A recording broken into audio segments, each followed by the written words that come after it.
আপনি কি জানেন একজন নাগরিক হিসাবে আপনি সরকারি টাকার হিসাব জানতে পারেন? সংবিধান আপনাকে সেই অধিকার দিয়েছে। আসসালামু আলাইকুম রহমতুল্লাহ। আজকে আমি এমন একটা বিষয় নিয়ে কথা বলবো যেটা বাংলাদেশের প্রতিটি মানুষের জানা জরুরি।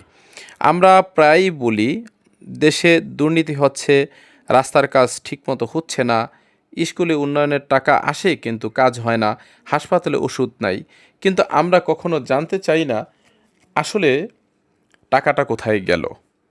আজকে আমি আপনাদের বলবো একজন নাগরিক হিসাবে আপনি এই সব কিছুর হিসাব জানতে পারেন।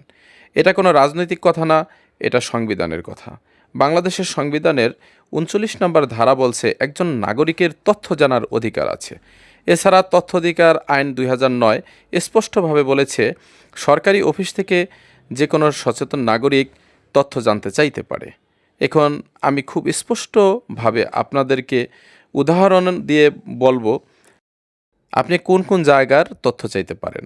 আপনার এলাকার রাস্তার জন্য যে বাজেট দেওয়া হয়েছে সেই টাকা সঠিকভাবে ব্যবহার হয়েছে কিনা, স্কুলের উন্নয়নের জন্য যে সরকারি ফান্ড দেওয়া হয়েছে সেটা সঠিকভাবে ব্যবহার হয়েছে কিনা, আপনার এলাকার সরকারি হাসপাতালের ওষুধ কেন পাওয়া যাচ্ছে না, সেই ওষুধ আসলেই এসেছে কিনা, ইউনিয়ন পরিষদের উন্নয়নের টাকা কোথায় খরচ হয়েছে, বয়স্ক ভাতা, বিধবা ভাতা, প্রতিবন্ধী ভাতার তালিকায় কার কার নাম আছে বা কারটা থাকা বেশি প্রয়োজন, সরকারি চাকরির নিয়োগ কোন নিয়মে লোক নেওয়া হয়েছে, মসজিদ বা মাদ্রাসার উন্নয়নের জন্য কোনো সরকারি অনুদান এসেছিল কিনা, নদী ভাঙন বা বন্যা প্রতিরোধের জন্য যে টাকা দেওয়া হয়েছে সেটা সঠিকভাবে প্রয়োগ করা হয়েছে কিনা, কাজে লাগানো হয়েছে কিনা, ভূমি অফিসের নামজারি করতে এত টাকা কেন লাগছে, আসলে সরকারি ফি কত, আপনার এলাকার স্কুলে কতজন শিক্ষক অনুমোদিত আছে আর বাস্তবে কতজন ডিউটি পালন করছে,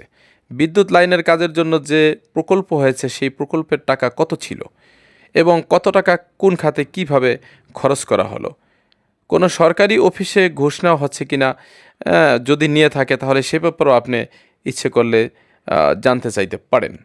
এখন প্রশ্ন হলো এই তথ্যগুলো কোথা থেকে জানতে হবে? খুব সহজ। রাস্তার কাজ হলে উপজেলা প্রকৌশলী অফিসে জানতে পারবেন, স্কুলের ফান্ড হলে উপজেলা শিক্ষা অফিসে জানতে পারবেন, হাসপাতালের ওষুধ হলে উপজেলা স্বাস্থ্য অফিসে জানতে পারবেন, ভাতার তালিকা হলে ইউনিয়ন পরিষদ বা উপজেলা সমাজসেবা অফিসে জানতে পারবেন, ভূমি সংক্রান্ত তথ্য হলে ভূমি অফিসে জানতে পারবেন। এবং এছাড়াও আপনি তথ্য অফিস যেটা তথ্য বিভাগ, আপনার সেই তথ্য অফিসেও আপনি জানতে পারবেন। এটা আরও বেশ কিছু নিয়মকানুন আছে, ফর্ম ফিল আপ করা এবং কিছু নির্দিষ্ট নিয়ম, সেই নিয়মগুলো নিয়েও আমি সামনে একটা ভিডিও করব ইনশাল্লাহ। এগুলো আসলে গোপন কোনো তথ্য না, এগুলো জনগণের টাকার হিসাব। রাষ্ট্র চলে জনগণের টাকায়, সরকারি অফিস চলে জনগণের টাকায়, আর সেই টাকার হিসাব জানার অধিকার কি জনগণের থাকবে না? এটা কেমন কথা? আমাদের সংবিধান জনগণকে এই অধিকার দিয়েছে, কিন্তু সমস্যা হলো আমরা নিজেরাই আমাদের অধিকার ব্যবহার করি না, আমরা নিজেদের অধিকার সম্বন্ধে সচেতন নই, আমরা জানি না। আজকে থেকে আসুন আমরা সকলে সিদ্ধান্ত নেই, আমাদের এলাকায় যে কোনো সমস্যা হলে আমরা কোনোভাবে চুপ করে থাকব না, আমরা ঝগড়াঝাটি করব না, আমরা সাংবিধানিক অধিকার অনুযায়ী তথ্য জানব, তথ্য যাচাই করব এবং কোনো অনৈতিকতার কোনো কিছু দেখলে সেই অফিসারের বিরুদ্ধে আমরা সাংবিধানিকভাবে আইনানুগভাবে ব্যবস্থা নেব এবং আমরা সকল জনগণ মিলে সেই অন্যায়কে রুখে দেব ইনশাআল্লাহ।